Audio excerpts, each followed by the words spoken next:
हाँ जी, हेलो नमस्कार, welcome to inculcate learning. तो मैंने एक दिन पहले एक वीडियो अपलोड की थी कि भाई नए फॉर्म्स निकले हैं वापस से वैकेंसीज के लिए। जो पहले की वैकेंसी 2022 की वैकेंसीज थी ये यूपी की, लेकिन वापस से एडवर्टाइजमेंट निकली है और नए बच्चे भी जो फ्रेश कैंडिडेट्स हैं वो भी फिल कर सकते हैं। They are also eligible. So 28/4/2026 ये है, इसको दोबारा से री एडवर्टाइज किया गया था इस वैकेंसी को। तो इससे पहले अगर आप एलिजिबल हैं तो आप ये फॉर्म भर सकते हैं, ठीक है। अब एलिजिबिलिटी क्या है, उसमें काफी कंफ्यूजन आ गया आप लोगों को, तो हम एलिजिबिलिटी के बारे में बात करेंगे। कब से कब तक ये फॉर्म भरे जा रहे हैं वो भी बात करेंगे। कैसे भर सकते हो आप ये form, so how to fill these forms, so वो भी हम डिस्कस करेंगे। और पेपर पैटर्न क्या रहने वाला है वो भी मैं मोटा मोटा आपको बता दूंगी। ओके, तो सबसे पहले ये UPESSC पोर्टल पे जाके ये फॉर्म जो है वो आपको दिखेंगे। बीएड असिस्टेंट प्रोफेसर के लिए ये हैं, लेकिन कौन फिल कर सकता है, क्योंकि बच्चों को बहुत कंफ्यूजन है इंडिविजुअल लेवल पे कि मेरी पोस्ट ग्रेजुएशन है, ये है वो है, मैं भर सकता हूँ या नहीं, वो सिचुएशन है। सो मैं आपको एलिजिबिलिटी बता देती हूँ कि आपने साइंस, मैथ्स, किसी भी सब्जेक्ट में, ठीक है, ह्यूमैनिटीज, सोशल साइंस। एक और कंफ्यूजन भी था कि जो कॉमर्स वाले बच्चे हैं वो सोशल साइंस में आएंगे या ह्यूमैनिटीज में आएंगे। मान लो किसी ने MCOM कर रखी है तो वो बच्चे जो है वो किसमें, सोशल साइंस में आने चाहिए मेरे हिसाब से, क्योंकि ह्यूमैनिटीज में मेजरली जो है वो आपके लैंग्वेज वाले सब्जेक्ट जाते हैं। ओके, सो एलिजिबिलिटी क्या रहेगी जी, एक पोस्ट ग्रेजुएशन PG, यानी सबसे पहले आपने 10th की, 12th की, ग्रेजुएशन की, BA BSc जो भी आपने किया, BCom, उसके बाद आपने पोस्ट ग्रेजुएशन की। सो वो एक नॉर्मल PG आपकी होनी चाहिए पोस्ट ग्रेजुएशन, प्लस साथ में आपने MAd की हुई हो। अब MAd आपने ऑब्वियसली तभी की होगी जब उससे पहले आपने BEd की होगी, तो मैं इसको ऐसे लिख लेती हूँ, या तो आपने एक PG कर रखी हो उसके साथ BEd MAd कर रखी हो। ओके, ये पहली सिचुएशन है। दूसरी सिचुएशन है कि आपने पोस्ट ग्रेजुएशन कर रखी हो, यानी 10th 12th graduation, post graduation किसी भी सब्जेक्ट में। ओके, उसके साथ साथ फिर आपने मान लो BEd कर ली, फिर आपने MAd की बजाय MA इन एजुकेशन कर ली, ठीक है। सो ये चीज भी जरूरी है। कई बार ये भी होता है कि आपने BEd की जगह कोई इक्विवेलेंट डिग्री कर रखी है जो BEd के बराबर की मानी जाती हो, और उसके अलावा आपकी MA एजुकेशन और PG है, तो भी आप एलिजिबल हैं। ओके, सो ये मेन चीज रहेगी। उसके साथ साथ आपका तीसरी चीज है जी, नेट होना चाहिए।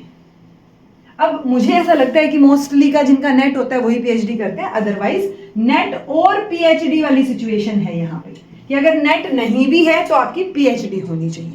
ओके, सो अगर नेट है तो वेल एंड गुड, और नेट नहीं भी है तो PhD हो। ये सारी चीजें, यानी कि आपकी अगर फिलहाल MAd चल रही है, MA चल रही है, या इनमें से कोई भी डिग्री चल रही है कि मान लो जून में रिजल्ट आना है या ऐसा कुछ, तो वो पूरी नहीं हुई है, तो आपकी इस डेट को ये क्वालिफिकेशंस पूरी नहीं होंगी, तो आप एलिजिबल नहीं हो।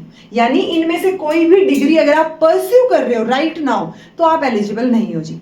अगर इस डेट से पहले, और अगर इस डेट से पहले को मैं कंसीडर करूं, यानी पिछले साल तक ही आपकी इनमें से सारी चीजें हो गई हो और आपका नेट भी क्लियर हो, ओके, तो तब जाके आप इस वैकेंसी के लिए एलिजिबल हो। सो आई होप एलिजिबिलिटी में आपको कोई कंफ्यूजन नहीं है। इसके बाद हम बात करते हैं कि अब ये फॉर्म कैसे भरे जाएंगे। ओके, अब जिसकी एलिजिबिलिटी है वही इस वीडियो को आगे देखें।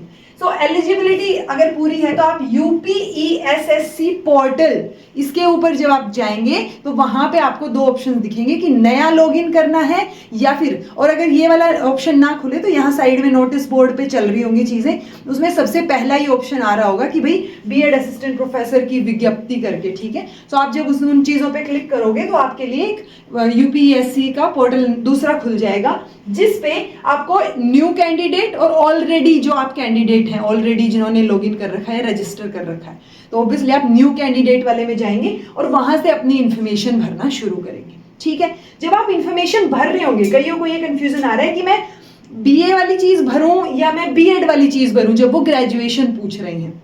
ओके, तो आप क्या करेंगे जी, आप जब बेसिक क्वालिफिकेशन है उसमें आपसे पूछ रहा है 10th 12th और आपसे ग्रेजुएशन पूछ रहा है, ये तीन चीजें पूछ रहा है, तो उसमें आप आपकी नॉर्मल वाली ग्रेजुएशन भरेंगे। उस ग्रेजुएशन में आपको BEd नहीं भरना है, ठीक है। तो आपने ये तीनों चीजें भर दी। फिर अगली, ये तो बेसिक थी, फिर और अगली जो मैंडेटरी है, एसेंशियल क्वालिफिकेशन है, उसमें वो आपसे आपकी PG मांग रहा है, यानी आपने UG तक तो भर दी चीजें, अंडर ग्रेजुएशन तक, फिर वो आपकी PG मांग रहा है और MAd मांग रहा है। वहां पे वो आपको दो ऑप्शन दिखाएगा कि आप पीजी प्लस एमएड की हुई आपने ये भरना चाह रहे हो, या पीजी प्लस BA/MA एजुकेशन किया हुआ है। ओके, तो उस हिसाब से जब आप ऑप्शन सिलेक्ट करोगे, मान लो ये सिलेक्ट कर लिया, तो आपको अपनी पीजी जो आपकी नॉर्मल पोस्ट ग्रेजुएशन है, जैसे मेरी केमिस्ट्री में है तो आपकी जिसमें भी है, तो उस सब्जेक्ट में आप अपनी पोस्ट ग्रेजुएशन फिल करोगे, मार्क्स वगैरह सारी चीजें, और फिर आप एमएड की एंट्री करोगे। जब आप एमएड की एंट्री कर रहे हो तो ऑब्वियसली आपको बीएड वाले मार्क्स यहाँ लिखने की जरूरत नहीं है, बट अगर आगे ऑप्शन आए तो कर देना, अदरवाइज जब वो डॉक्यूमेंट मांगेंगे, चीजें करेंगे तो वहां आ जाएगा।